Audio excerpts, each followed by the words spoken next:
C-SPAN as well.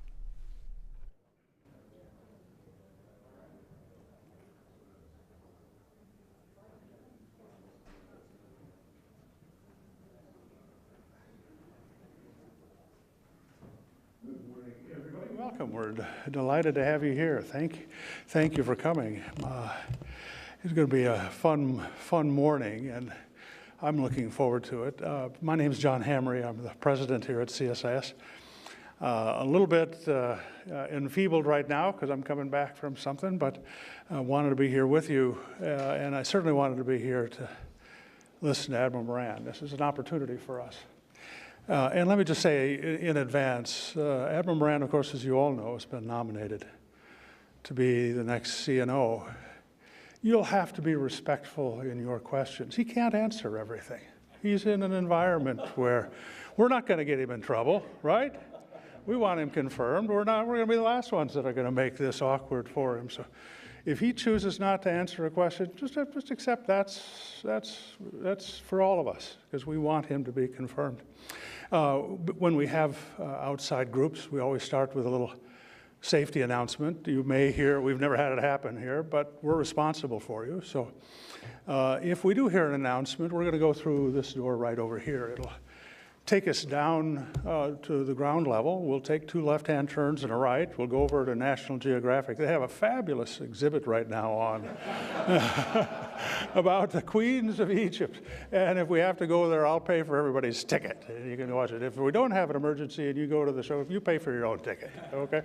We're very lucky today to have Admiral Moran. It's a pivotal time, for the country. We've got uncertainty about the challenges throughout the world.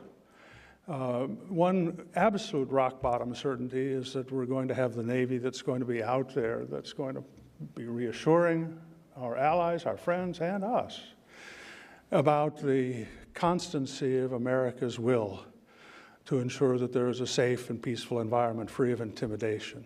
So you can count on that, and I know that's going to be a commitment that Admiral Moran is going to carry with the Navy going forward.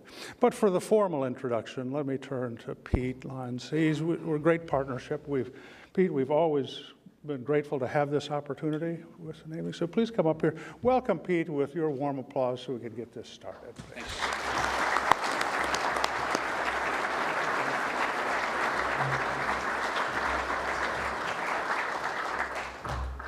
Well, we're very honored to have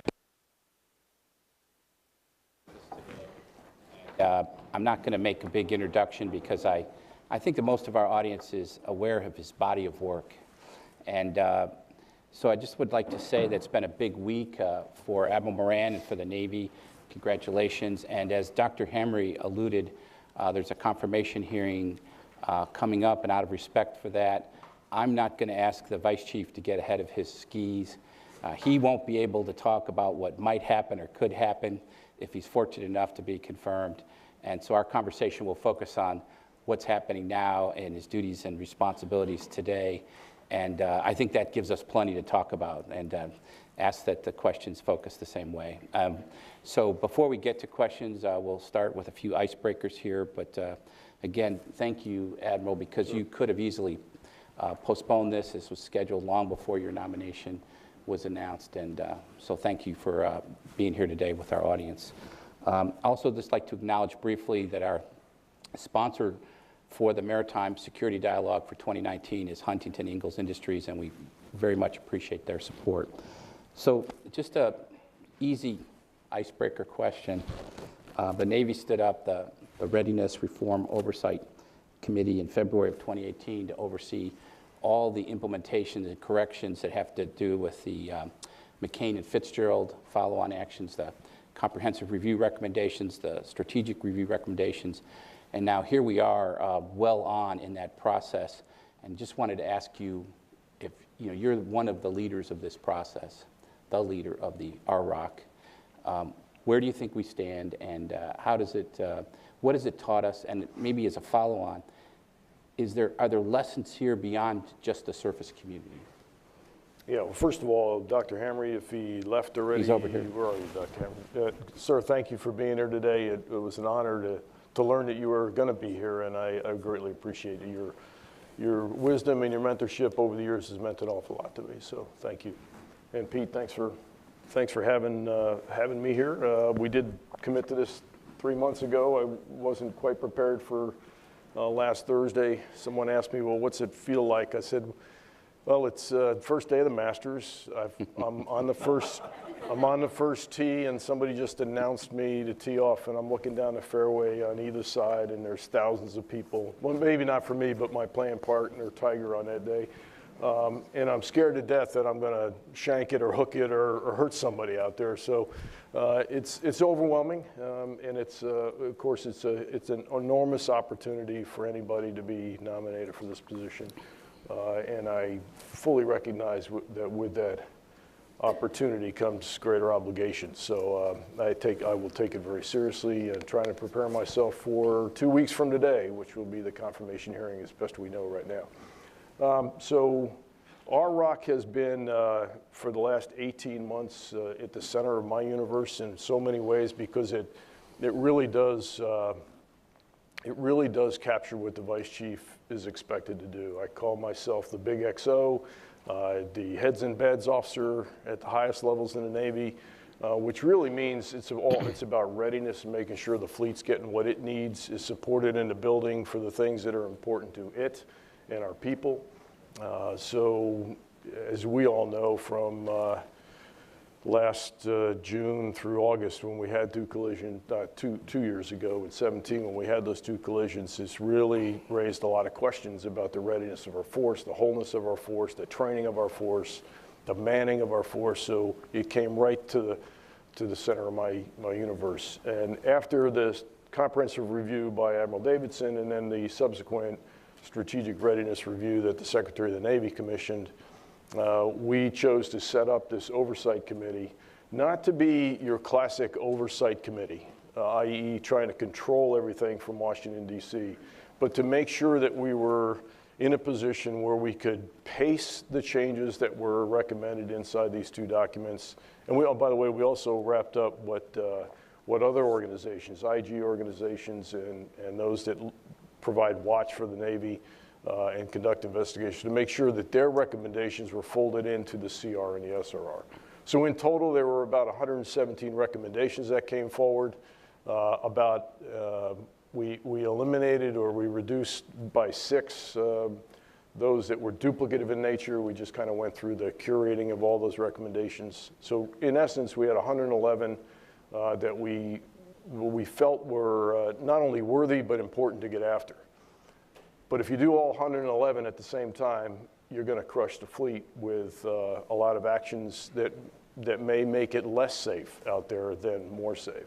So we thought that our job as the Oversight Committee, and this committee had several 3-star flag officers, senior executives that were part of working groups to digest this body of work. When we sat around a table, it was like, let's make sure we go after the things that are most important first and save the things that can wait till later. So we tiered them in 3 basic tiers. In real simple terms, it's safe operations immediately following the collisions. Those things were executed pretty quickly, even before the RROC stood up. But we wanted to make sure we provided some oversight into how those things were being implemented and whether they were actually working or not. And if they weren't, to provide feedback to the system so that we could go back and readdress them. So safe operations was tier 1. Tier 2 was effective operations. So effectiveness, of course, is everything from maintenance to training to manning and those sorts of things. And I can go through a long list of that fall into that tier 2 category. In fact, it's the vast majority of those recommendations. And then the last tier is what I describe as excellence. So you move from a culture of meeting the minimum standards to taking and raising your standards and becoming a professional outfit that has at the forefront of its mind achieving excellence every single day. And there are several things we looked at from culture to just how we communicate or fail to communicate at times. And so 111 recommendations, 91 of them we call implemented today. In other words, we've We've assigned funding. We've started the build process. We've executed the training. We're doing more training. All of those things have been implemented. I call none of it complete because I don't think you call anything complete until you've had at least a year or two to assess whether the implementation of those measures are working. And we're a long ways away from knowing whether every single one of those individual recommendations is having the impact that we want on an individual basis. In the aggregate, though, I think, I don't know if you've had a chance to read an article in this morning's paper from overseas, but Admiral Brad Cooper, who's the commander down at Sasebo, had a really nice article in there about what he's seeing in Stars and Stripes, that what he's seeing locally in Sasebo, and I'd encourage all of you to read that. I think it's an indication that we're on the right path, but it's only one line of bearing, and we need multiple to make sure that we're in the place we need to be. So I'm encouraged by the progress. There are aspects of the progress that involve building things like better simulators.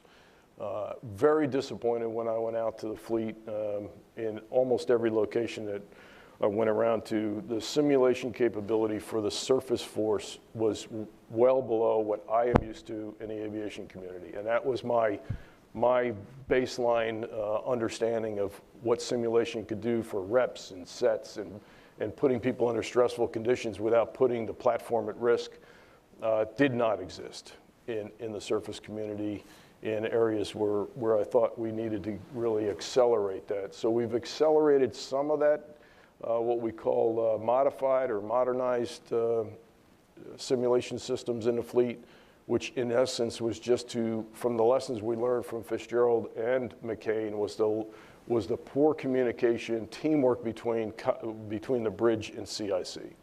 So we bolted on CIC simulation to the existing bridge simulators that are in the fleet, and that is helping the instructors teach basic communications, but also some skills that are important that we reinforce. Unfortunately, though, we don't have the capacity I think the fleet needs to do this as much as I think COs would like to do it. So we have a fully funded plan to build new, what we call NSSTs that are integrated. So very modern simulation capabilities that are pretty eye-watering that exist today in naval aviation. They exist today in the LCS program. If you've been to an LCS trainer, they're remarkable trainers. They're the best in the business. So we should have that for every ship class in the Navy, or at least be able to reconfigure a simulator to mirror or mimic the ship that you're going to, the ship class you're going to. And so that's fully funded.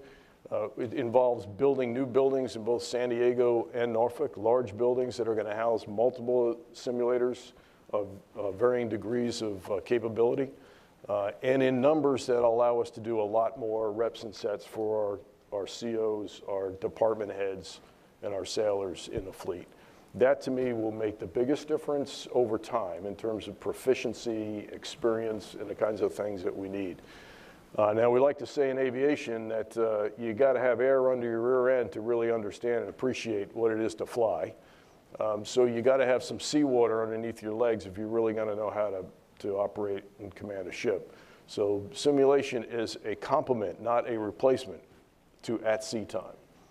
And some of the other steps that Admiral Rich Brown and his team have undertaken on that is to change the career paths for our surface warfare officers so they go to sea more often and for greater periods of time, so that we're reinforcing the amount of time that they're spending at sea, supplementing it, complementing it with greater simulation capabilities so people get to practice reps and sets before they maybe start a higher risk evolution, those sorts of things, which I think will make a difference over the long haul. To pick up on your aviation.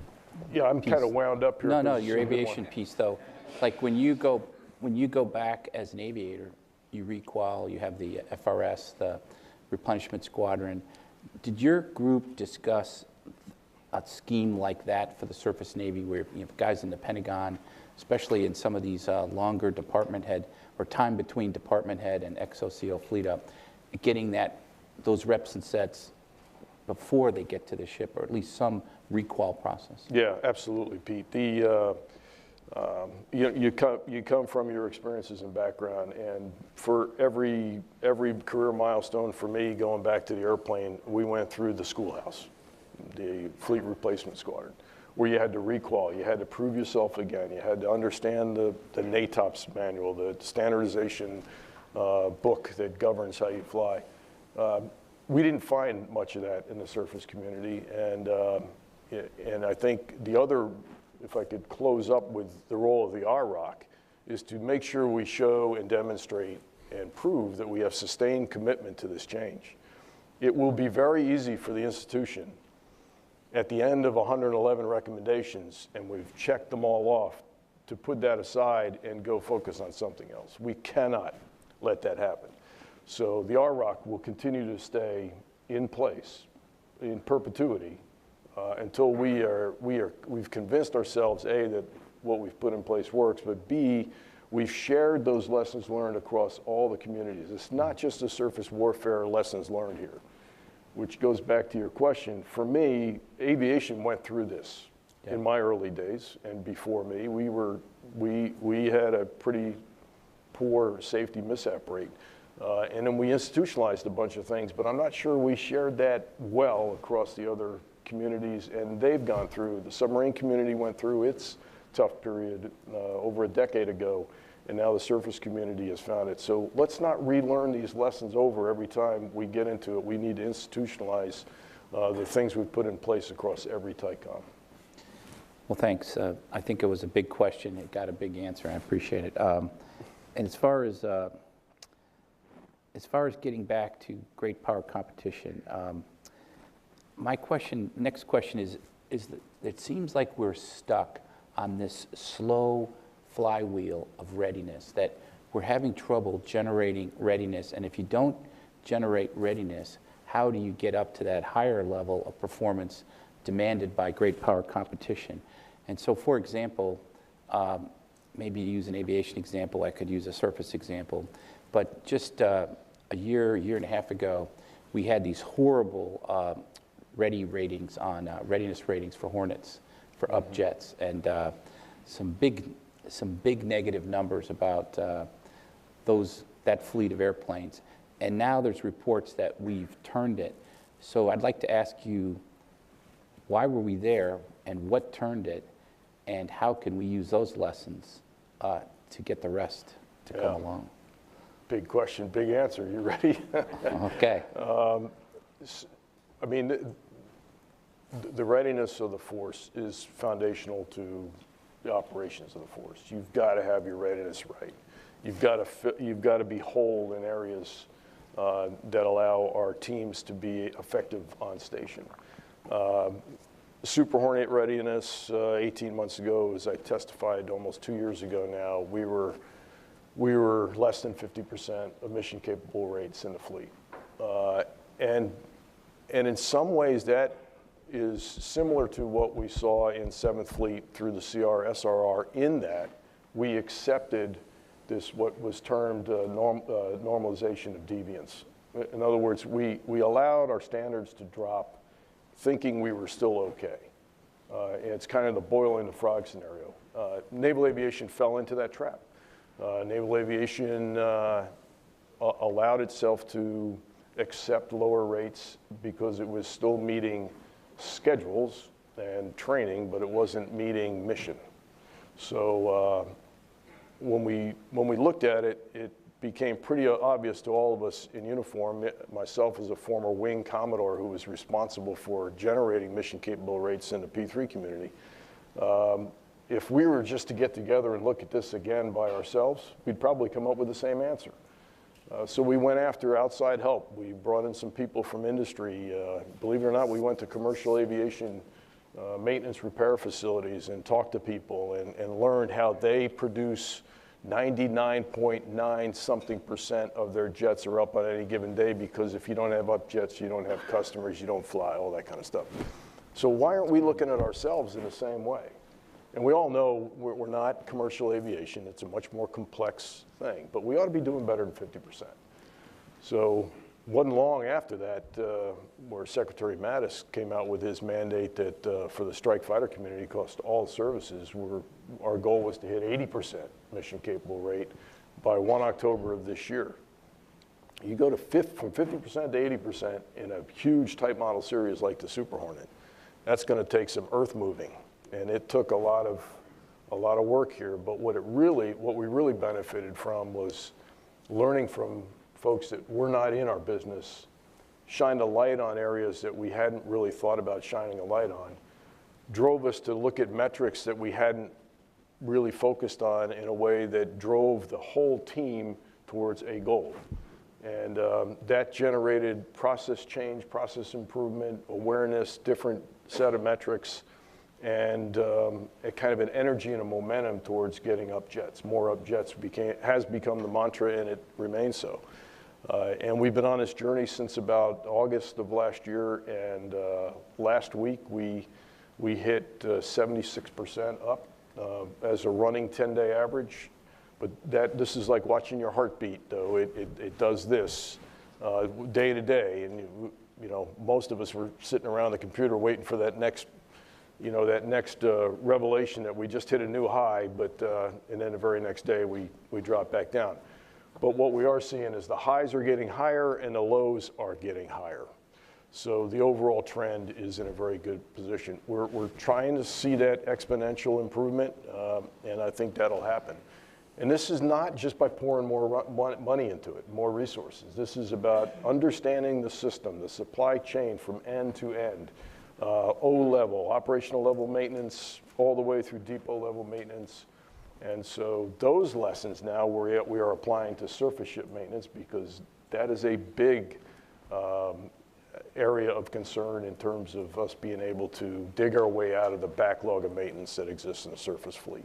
And the nuclear fleet is also benefiting from these lessons. So this is important, and it also gets to how we use our data. There are terabytes of data that come off an F-18 that we do not mine for information. So we are now doing that to try to understand and see if we can't start predicting when a component of a jet is about to fail, as opposed to waiting for it to fail and then fixing it and getting ahead of the curve. So those sorts of things are really starting to pay off in our insights into how to improve readiness. Is this data thing about readiness, or is it also about warfighting, or both? Yeah, data. We're going to continue to talk a lot about digitizing the Navy. We are an analog system in a digital world, and we need to change. I see kind of three bins when I see digital for the Navy. One is just business processes, auditability, financials. All of those things should be digitized in a way that get information to leaders and managers at every level near real time, and be able to apply algorithms to be more predictive about what direction you're headed in, the trends you're seeing. So business systems. The next one I would say is the readiness. We just talked about that. But the real important aspect of digital is on the operational side. Digitally connecting our sensors, our weapons, our platforms, our people, our command and control at machine speed in order to get inside an adversary's OODA loop so that we can deliver ordnance or effects, whatever they may be, before the adversary provides them to us. So there's a lot of work going on here in network sensors, platforms, and command and control across the Navy, but it's loosely affiliated. It's not tightly governed. So we're looking at organizing in a way to provide that governance. Again, same philosophy though: govern but don't control. One thing about digital is it opens up opportunities to innovate in ways we never imagined. So if we start to control it too much, the innovation will not go where we want it to go. So we're going to navigate that pretty closely. Got it. Shifting gears, but another piece on getting to the high end. We've noticed that in this FY19 request, or excuse me, the FY20 request, is that the Navy asked for 5,100 more end strength. And that was on top of the 19 requests, so that brought us up to, if it's appropriated and approved, 340,000 plus end strength. And it wasn't that long ago, we were at 322, 326, 328. Of course, you're mildly aware of this. But what has been kind of a bugaboo for the Navy has been that there's this persistent gap between budgeted end strength and end strength that you're actually executing, and we've had gaps at sea, and that was a component of the CR and the SRR that was highlighted. You know, we always used to talk about this. If we have enough people in the Navy, they should be on ships and in aircraft squadrons and submarines, et cetera. Where do we stand in getting to this? Are we still seeing cross decks out there? Yeah, we're always going to see cross decks in a fleet, Pete. There are aspects of manning a ship or a submarine or a squadron that you can't help when somebody gets hurt on a basketball court or some other issue comes up. The unplanned loss. The unplanned loss piece. So that drives the majority of our gaps at sea. Nobody likes to be taken off one ship and put on another ship, especially if they found a nice place where they're doing well. But the fact that they're doing well is also an attractive reason to put them over on a ship that's doing less well and needs some expertise.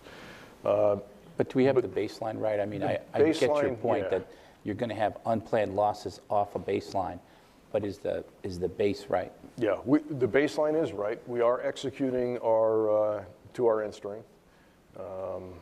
It's been a very interesting year. The lowest unemployment rate we've seen since 1969. Okay, lowest unemployment rate.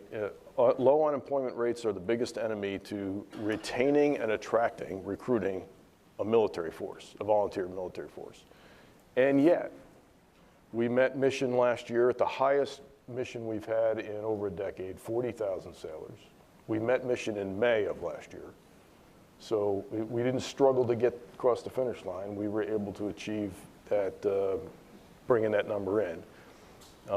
Again, the article from this morning, Brad Cooper said, Zone A retention in Sasebo this year was 80%.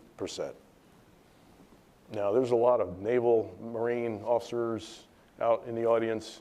Can you think back to a time you ever had 80% Zone A retention rates? Pretty rare. Across the fleet, we're at 67% Zone A retention today, the highest we've had in 10 years. Zone B and Zone C are also the highest we've ever had. So what's going on here? If the classic big force that drives retention rates down and recruiting that much harder, why is it that we're seeing almost the reverse? We don't have enough data yet to be able to be very accurate with it, but we believe it's because of the changes that Bob Burke and his team have made at N1 that are opening up opportunities, more flexible options, more transparency in the process. People feel like they have a vote a lot earlier on. Fixing PCS, which has been a really hard problem for families over the years.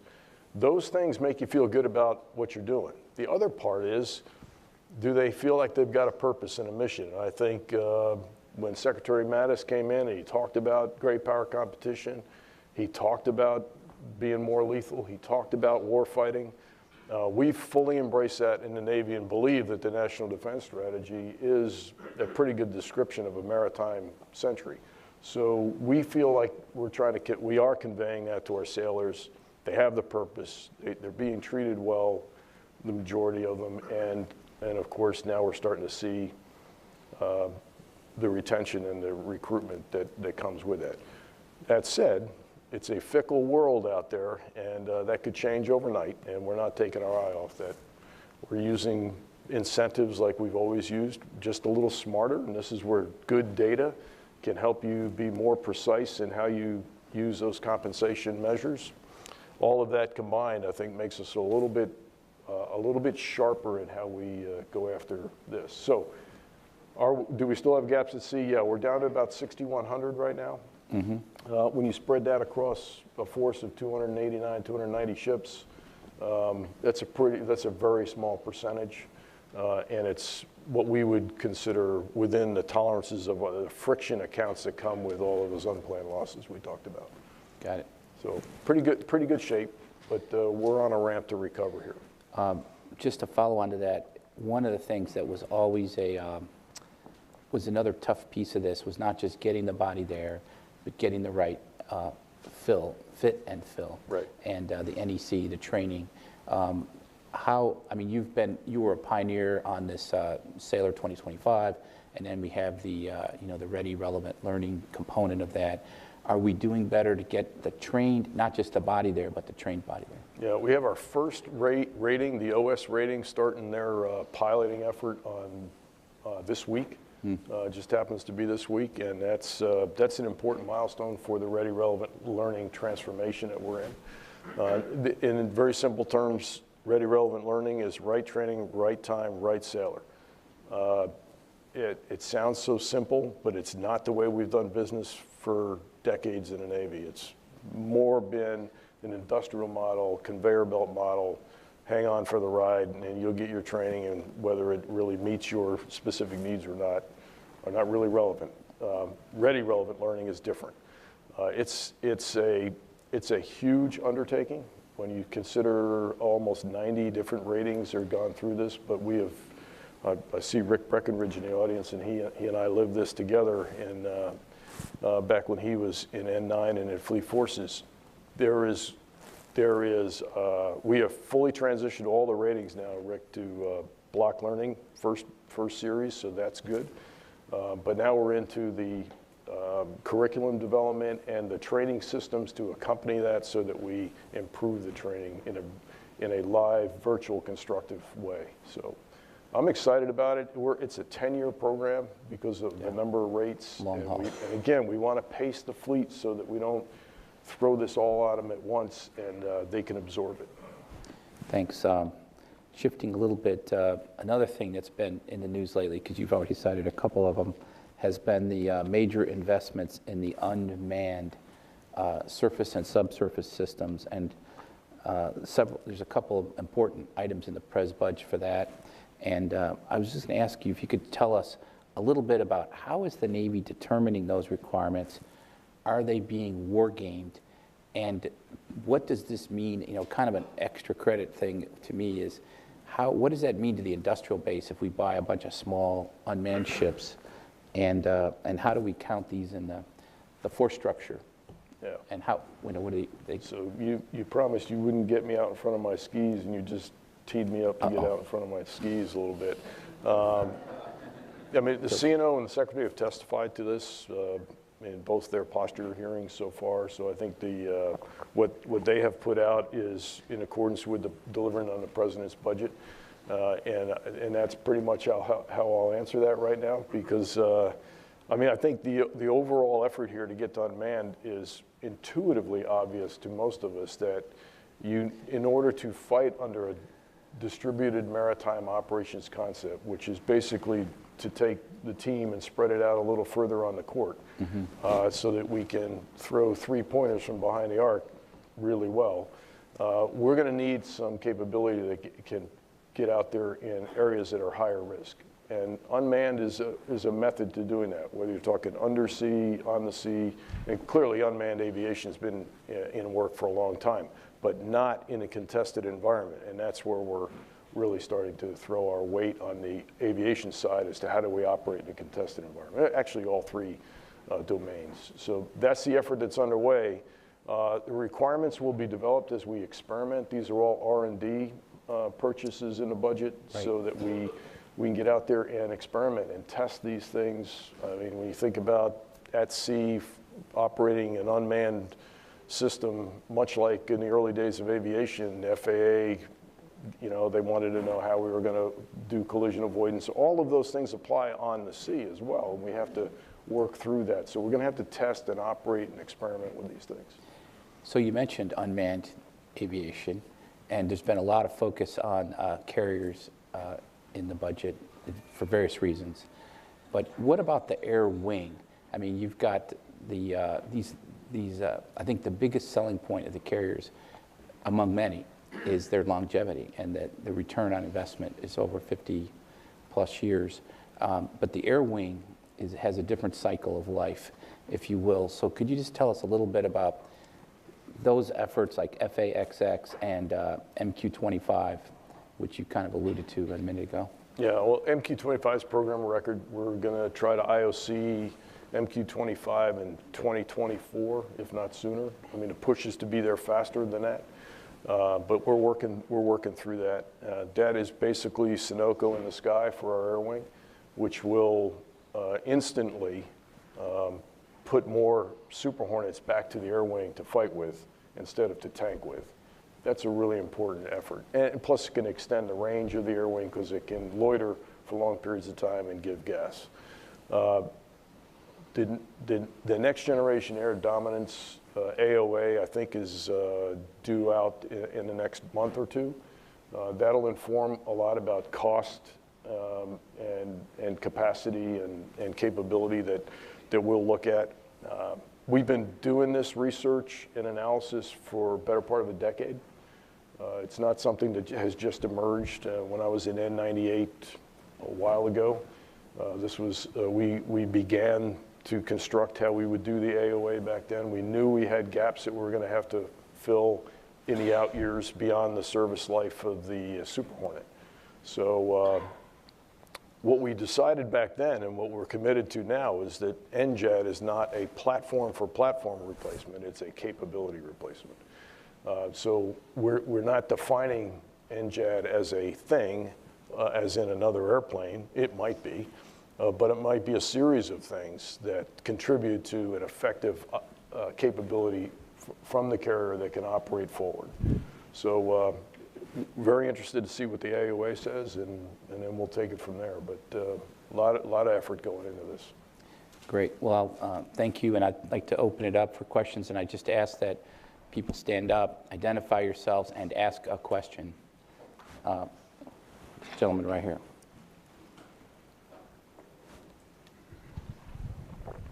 My name is Sang Min. I'm a reporter from the Radio Free Asia.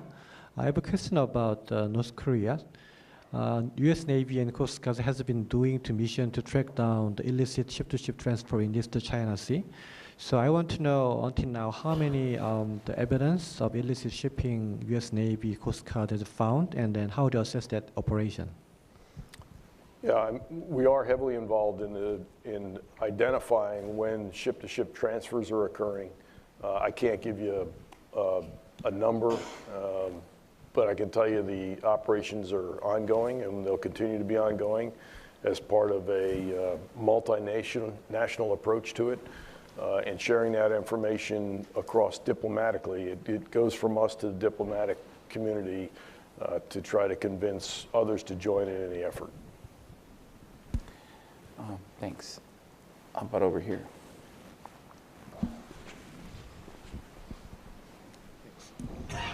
Hi, good morning. Ben Warner of U.S. Naval Institute News. Yeah. And I want to talk about retention again. I know you've been able to meet your targets, and that's great. But one of the things that's curious is the diversity of the force that you're retaining. And specifically, if you, just as an example, last week the 06 slate came out.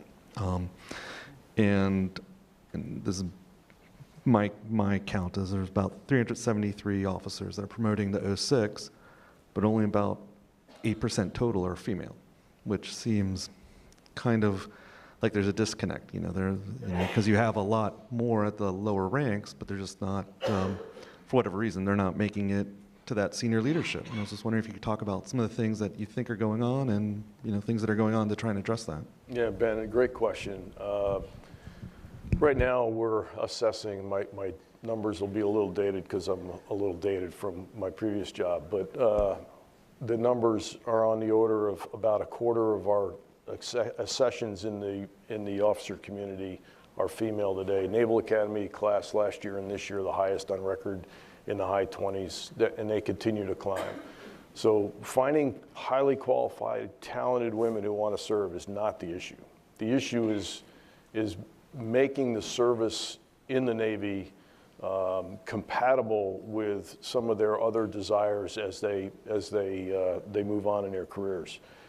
They're similar to the same issues that many men have when it comes to family separation and those sorts of things. So all of the changes we've made in the personnel policy world in the last 4 or 5 years, plus if you look at the DOTMA changes that have come through, Congress has granted to us, many of those started with the United States Navy's request to make those changes. And they've been very good to us in terms of providing more flexibility in how we manage careers. All of that is recent. So we have to take the long view here to see if we can start retaining women at a higher rate, because until they retain at the same percentage at each one of those milestones, you're going to have a smaller number to select from when they get to the 05, 06 and above ranks. And I think that's what we're seeing in the 06 promotion rates at 6%, 7%, 8%. It needs to be higher than that. But you've got to build the base, and the base has to stay with the team long enough to be in a position to promote at those higher rates. I think we're doing the right things, but only 3-4 years into it, in many cases less time than that, is not enough time to see what adjustments we need to make even to the DOTMA changes that have been authorized. Thanks for the question. How about right here? We'll get you a mic. It's coming up. Hi, sir. My name's Angelita. I'm a writer and blogger. From what I gather is that Secretary Mattis had a vision for the military. And my concern is always that vision, because it sounds like Putin and Xi have their own plan for the military. My question is about the space program. I mean, from what I've been reading, parts of the military have not been very open to it, and even the Congress have not been very open to it.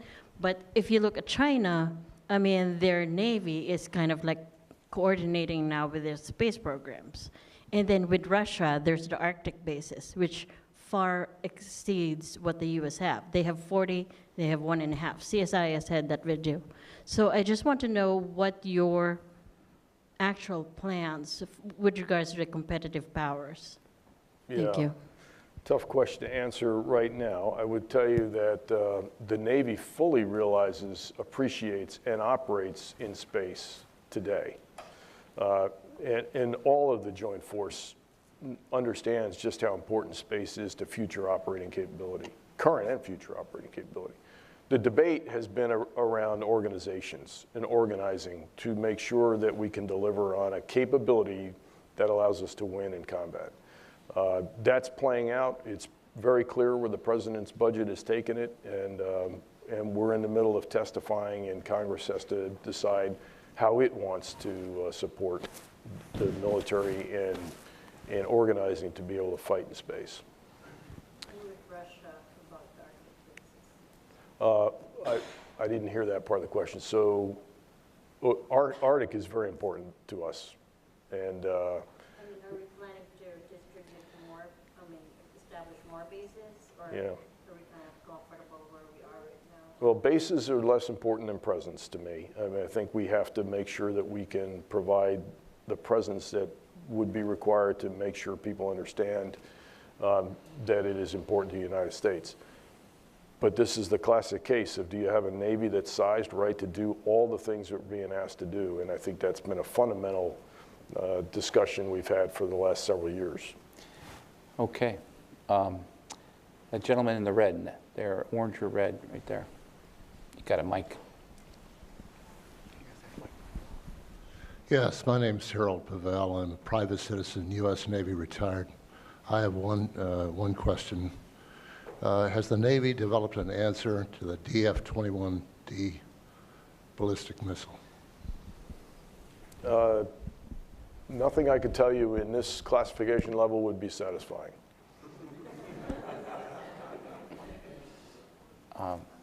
Okay. How about this gentleman right here? Morning, Admiral. I'm Scott Massioni with Federal News Network. Yeah. In your first sort of question that you answered. You talked a lot about simulations and how you're investing in expanding the capacity. The Air Force right now has something called Pilot Training Next, Maintainer Next, which are sort of futuristic ways of training. They're kind of looking at data analytics and all that kind of stuff. Is the Navy investing in anything that would kind of help with the R&D type side of training in the 2020 budget? Yes, in a big way, Scott. So I would say data analytics, data analysis is central to the architecture that we're trying to construct with not only with ready, relevant learning, but even more than that into live virtual constructive, which I had the privilege of being on Lincoln a few weeks ago during our Com2X.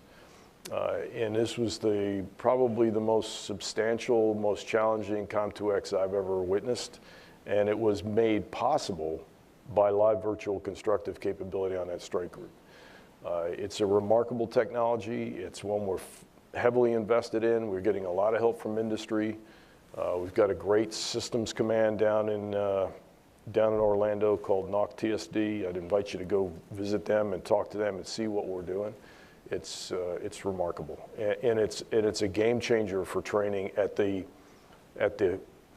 strike group and fleet combined levels.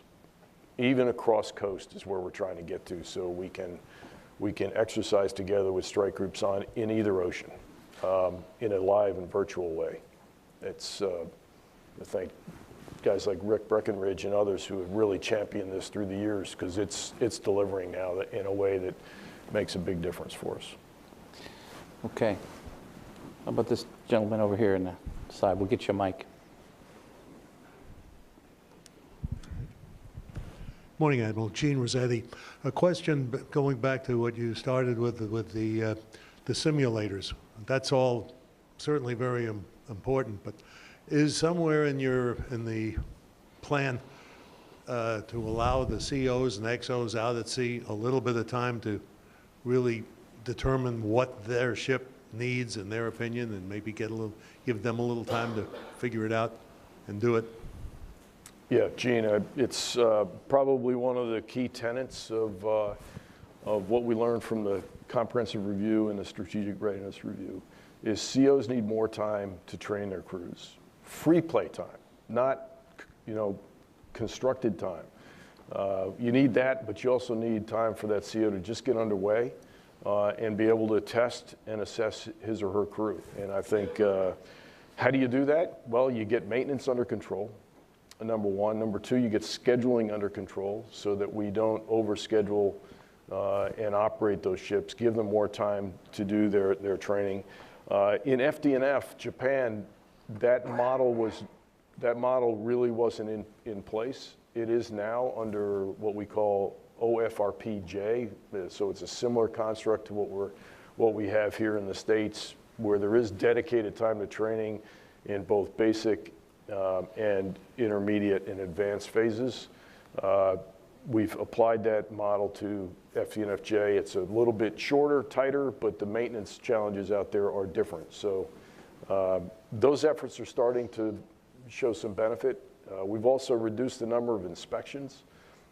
Any SWOs in the room will remember ICAVs with great pleasure. We've knocked out about 60-some different inspections inside the ICAV process to free up some time. A lot of them were repetitive, done by overlapping groups of inspectors that did not always see the inspection the same way. It really wasn't as helpful as it could be. Rich Brown and his team took really a zero-based review on the entire ICAV process and the inspection process to try to open up time for COs to have more free play, if you will, with their crews. So it is a tenet for moving forward, and we're going to continue to assess it to make sure we're seeing the benefit of that. Thank you, Good Admiral. question. Okay. How about this gentleman right here? Good morning. Mark Fideli, Booz Allen, Hamilton. Mark. How are you? Good. Congratulations on the nomination. Thank you. Excited. Question about the industrial base and modernization. You mentioned unmanned, you mentioned digital. Do you have comments to make at this time, or any thoughts on commercial technology? Things like the DIACs and OTAs have proven that DoD can purchase commercial technologies and innovate and start to move faster, quicker, maybe move towards readiness goals with commercial technology, yet the industrial base, we all have to pivot to that. Do you have any comments on how to thread the needle there, sir? Yeah, I'm maybe not as schooled as I should be on the commercial side, but let me give you an example. One I just saw 2 weeks ago in Dahlgren, Virginia, which is where our Aegis engineers are operating and trying to make improvements to that system. They recently just completed building a digital twin of the Aegis platform. So today on a DDG, there's 12 large racks of computers that operate the Aegis weapon system. They were able to put the twin in a box about this big, and they're working to get it down to just one, what do we call them? I don't even know what they call those things, computers. What's happened there is it allows us to put a digital twin on an existing ship, operate in a DevOps, development operations environment, real time at sea, operating the Aegis weapon system, separate from the actual 12 racks of certified gear, and see if we can, in a case we had just a few weeks ago, can we hit a target with a live weapon, live weapon with the digital twin? First time didn't go right, but within 24 hours, because it's a DevOps environment, the software engineers were able to make the appropriate changes. Next day, hit the target. For those Aegis guys in the room, how long do you think that would have taken under normal circumstances? Yeah, 6 months is generous. So this is the remarkable change that occurs when you can digitize platforms. It also allows you to take almost any Aegis platform and turn it into a baseline 9 using the virtual twin. So we are starting to see the real benefit of going digital here in a development operations world. Vice Chief, I have a follow-on question on the training piece too. Is one of the books that C&O Richardson recommended to the flag community was Learning War by Trent Hone. Yeah. So we're proud that's a Naval Institute book, but the thing that he latched onto was that the critical thinking that a lot of people think we won the war because we had better ships, better airplanes, we outproduced the Japanese, and in many respects those statements are true, but that the critical thing was that we had people who knew how to fight and adapt and change under strenuous combat conditions. And so it's that warfighting edge.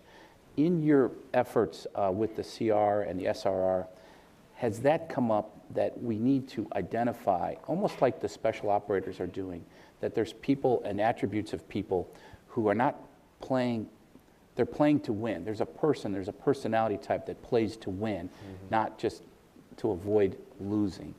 And you could have all those other things we've talked about so far today, but without that, you may not have what you need to win. Has any of that come up in the mix? Yeah, maybe not directly in the RROC, but Admiral Richardson has certainly inculcated this notion of learning in high velocity learning in a way that the Navy hadn't thought about in a long, long time. Trent's book captures that very well in the pre-war years, and if it's done anything for me, it's to understand and appreciate the value of wargaming in places like Navy War College, National War College, and all of our other institutions. We're going to upgun ourselves on wargaming in the future because you can't just give it to a very small group of folks in a War College class and expect that you're going to have it to proliferate across the Navy. This is where we're going to see who's got what it takes to make decisions in an environment where you're under stress. You need to be making choices with the pressure of time and that component as part of your decision-making process. So I think wargaming is vital to this. It's been addressed in the Education for Strategy discussion and the report that came out of the Secretary's office. There are folks in here that were part of that. That's been a very, very helpful blueprint for how to move this effort forward to get at what you're suggesting. So wargaming won't be just the domain of senior people, it'll be pushed down further and test Both. It's people's- got to be both. I think our fleet commanders need to do this more. I've got to do it more. If you're really going to understand and appreciate the capabilities and the ConOps that you're developing for the future, you got to see them tested. You got to see them, and there's got to be an experimentation loop that goes with that out in the fleet experimentation world. Thank you. I've got time for one more question. How about right there with, I think it's Jerry Roncolato there. Hi, Jerry. Admiral, good to see you. Congratulations. My question deals with taking the next step in terms of the things you've talked about with trainers, wargaming, digital twins, both HM&E side and Aegis side. The technology now exists to get those capabilities into very small platforms like a Surface Pro tablet and get that to every sailor. A lot of what we've talked about or discussed today talks about shore-based trainers. I'd like your thoughts on what we might be able to do with new technology to get the sets and reps capability out to sea so the crews can use it, give the COs tools to help them train more efficiently. Jerry, I think that's vital. Moving forward from here, there's a lot of good ideas that are emerging from the fleet on this front. Some of our TICOMs and our resource sponsors in the building are ahead of your question and moving out in that direction. But this virtualization capability from digital is the enabler. So the long pole in that tent is to get the data right. And that's not an insignificant effort. As we have all learned, as you try to digitize something, it comes back down to the data. And you have to get it right, and then you have to make sure that data stays right. And there are obvious vulnerabilities there that we have to address in cybersecurity and other places. So what you're describing, the submarine community does really, really well already. Naval aviation in places does really, really well already. Live virtual constructive that I talked about early is part of that evolution already. So now we're just talking about, I used to call it, give me a, what was the platform on Star Wars where you could get inside and Holodeck? A holodeck. I said, we need a holodeck for our ships.